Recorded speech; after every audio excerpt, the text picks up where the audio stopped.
Parmi les pauvres, parmi les orgueilleux, parmi les persécutés, parmi les privilégiés, Christ vient faire toutes choses nouvelles. À l'intérieur des maisons, sur les places publiques, au festin du mariage, dans la salle du tribunal, Christ vient faire toutes choses nouvelles.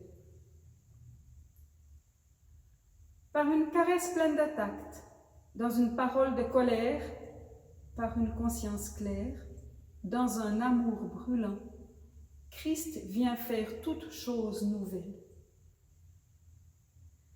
Pour que vienne ton règne, pour que le monde croie, pour que les puissants chancellent et que les ignorés soient reconnus, Christ vient faire toutes choses nouvelles.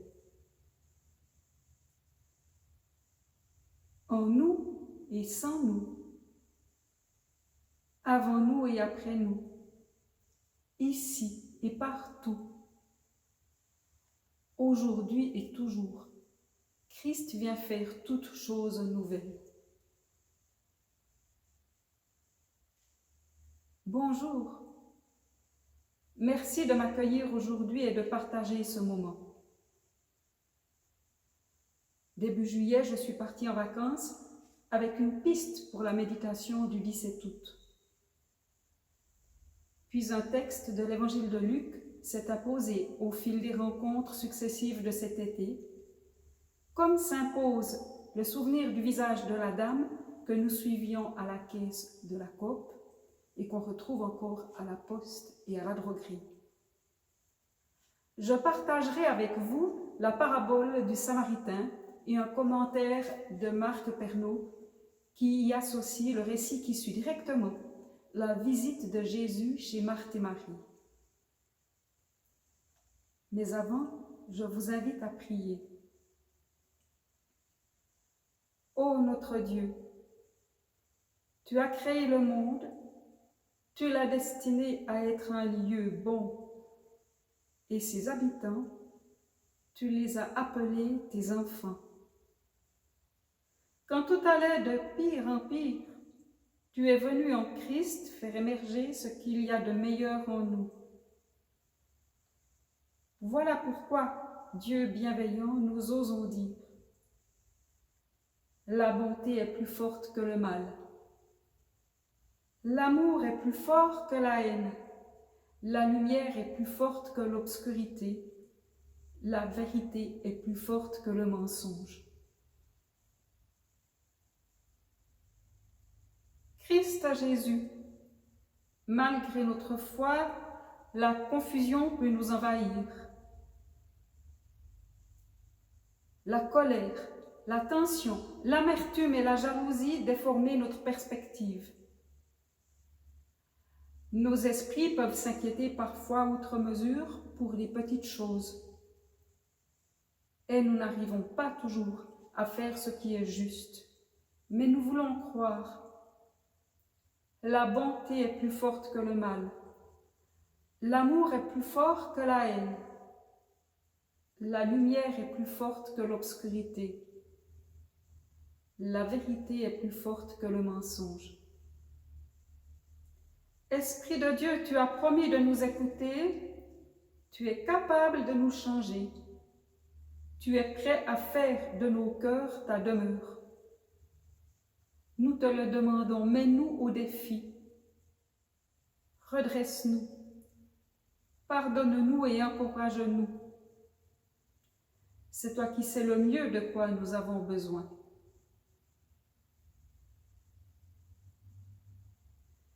Qu'ainsi, Seigneur, nous cultivions dans nos cœurs l'espoir et la conviction que nous proclamons de nos lèvres.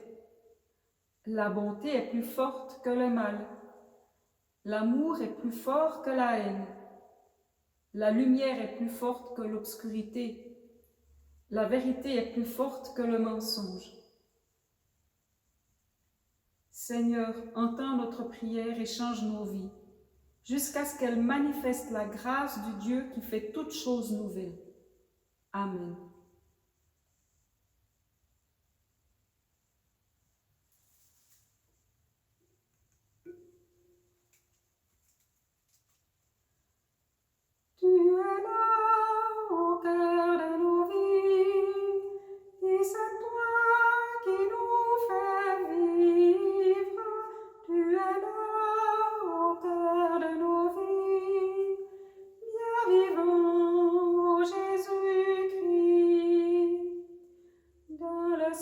auprès de nos tendresses.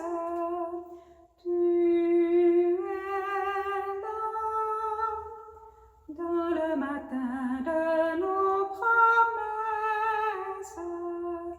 Tu es là. Tu es là au cœur de nos vies, et c'est toi qui nous fais vivre. Tu es là au cœur de nos vies, bien vivant, ô Jésus-Christ. Dans nos cœurs tout remplis de rage, tu es là. Dans tous les ciels de nos voyages, tu es là. Tu es là au cœur de nos vies, et c'est toi qui nous fais vivre. Tu es là au cœur de nos vies, bien vivant, ô Jésus-Christ. Au plein milieu de nos tempêtes, tu es là. Dans la musique de nos fêtes, tu es là. Tu es là au cœur de nos vies, et c'est toi qui nous fais vivre.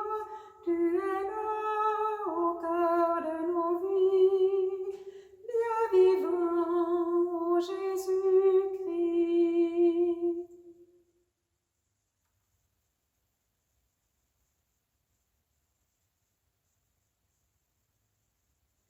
Nous lisons dans l'évangile de Luc, au chapitre 10, les versets 25 à 42. Un spécialiste de la loi se leva et dit pour le mettre à l'épreuve: « Maître, que dois-je faire pour hériter la vie éternelle ?» Jésus lui dit: « Qu'est-il écrit dans la loi? Comment lis-tu » Il répondit: « Tu aimeras le Seigneur, ton Dieu, de tout ton cœur, de toute ton âme, de toute ta force et de toute ton intelligence, et ton prochain comme toi-même. » « Tu as bien répondu, » lui dit Jésus. « Fais cela et tu vivras. » Mais lui voulut se justifier et dit à Jésus: « Et qui est mon prochain ?» Jésus reprit: « Un homme descendait de Jérusalem à Jéricho. Il tomba aux mains de bandits qui le dépouillèrent, le rouèrent de coups et s'en allèrent en le laissant à demi-mort. Par hasard, un prêtre descendait par le même chemin. Il le vit et passa à distance. Un lévite arriva de même à cet endroit. Il le vit et passa à distance. Mais un Samaritain qui voyageait arriva près de lui et fut ému lorsqu'il le vit. Il s'approcha et banda ses plaies, en y versant de l'huile et du vin. Puis il le plaça sur sa propre monture, le conduisit à une hôtellerie et prit soin de lui. Le lendemain, il sortit 2 deniers, les donna à l'hôtelier et dit: « Prends soin de lui, et ce que tu dépenseras en plus, je te le payerai moi-même à mon retour. » Lequel de ces 3 te semble avoir été le prochain de celui qui était tombé aux mains des bandits? Il répondit: « C'est celui qui a montré de la compassion envers lui. » Jésus lui dit: « Va, et toi aussi, fais de même. » Pendant qu'ils étaient en route, il entra dans un village et une femme nommée Marthe le reçut. Sa sœur, appelée Marie, s'était assise aux pieds du Seigneur et écoutait sa parole. Marthe, qui s'affairait à beaucoup de tâches, survint et dit « Seigneur, tu ne te soucies pas de ce que ma sœur me laisse faire le travail toute seule? Dis-lui donc de m'aider. » Le Seigneur lui répondit « Marthe, Marthe, tu t'inquiètes et tu t'agites pour beaucoup de choses. Une seule est nécessaire. Marie a choisi la bonne part, elle ne lui sera pas retirée. »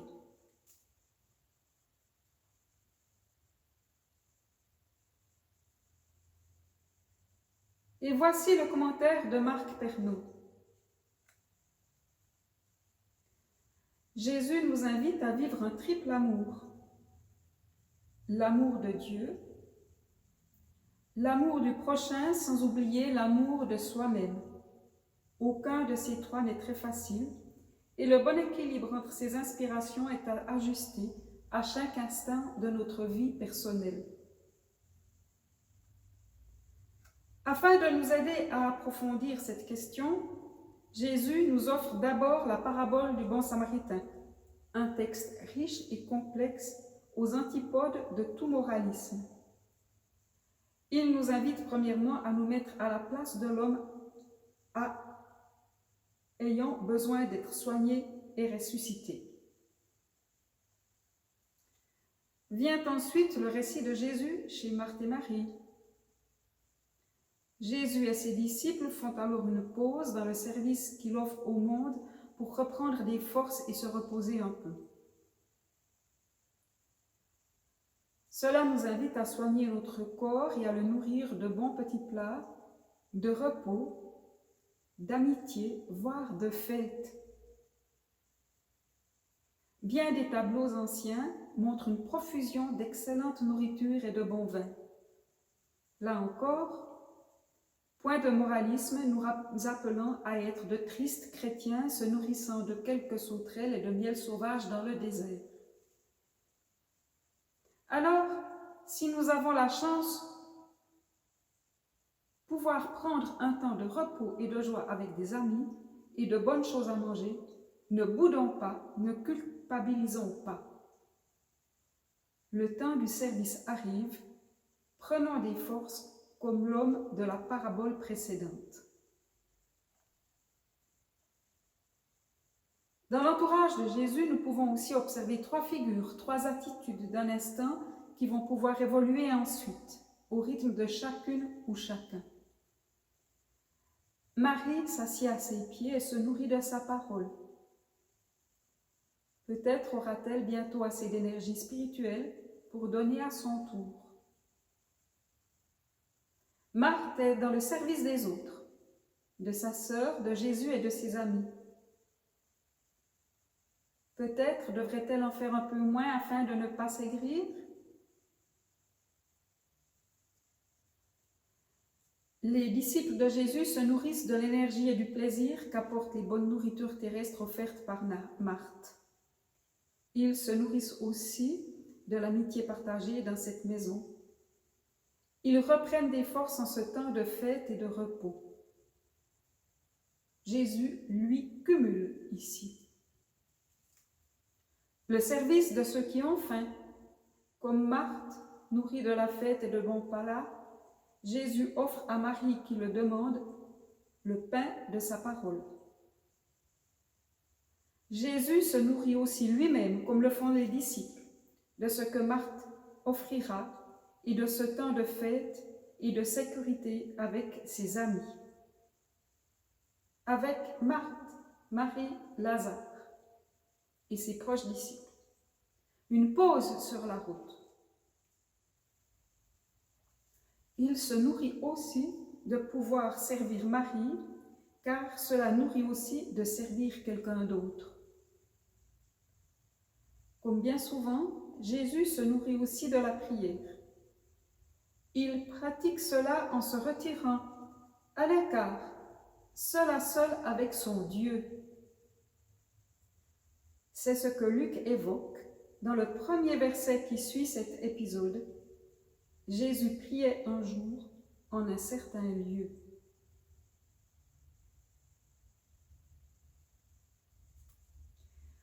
Il y a ainsi bien des combinaisons possibles entre ces trois amours. Cela demande des ajustements, une dose de détermination pour tenir nos choix et une dose de souplesse pour se laisser déranger dans nos plans. Et qu'ainsi, dans notre agenda, puisse s'équilibrer d'une belle façon des activités pour nourrir notre prochain, notre corps, notre foi, grâce à Dieu, en n'oubliant personne.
Je vous invite à prier.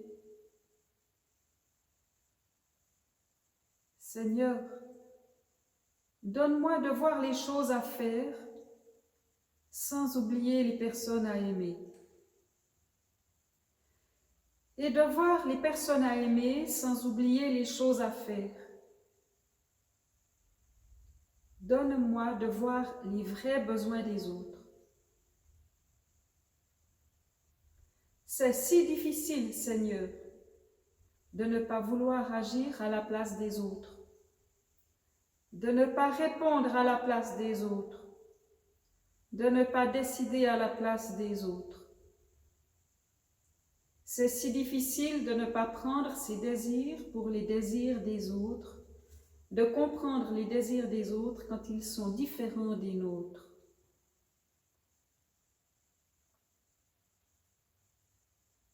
Seigneur, donne-moi de voir ce que tu attends de moi parmi les autres.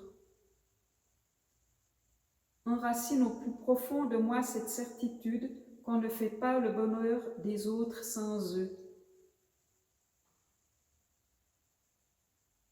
Seigneur, apprends-moi à faire les choses en aimant les personnes. Apprends-moi à aimer les personnes pour ne trouver ma joie qu'en faisant quelque chose pour elles et pour qu'un jour elles sachent que toi seul, Seigneur, est l'amour.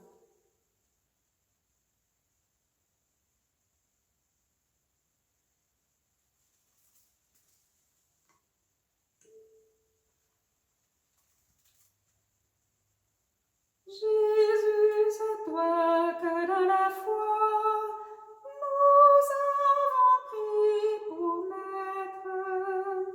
C'est ton esprit qui nous conduit en nous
ensemble nous pouvons dire: Notre Père qui es aux cieux, que ton nom soit sanctifié, que ton règne vienne, que ta volonté soit faite, sur la terre comme au ciel. Donne-nous aujourd'hui notre pain de ce jour. Pardonne-nous nos offenses, comme nous pardonnons aussi à ceux qui nous ont offensés. Et ne nous laisse pas entrer en tentation, mais délivre-nous du mal. Car c'est à toi qu'appartiennent le règne, la puissance et la gloire au siècle des siècles. Amen.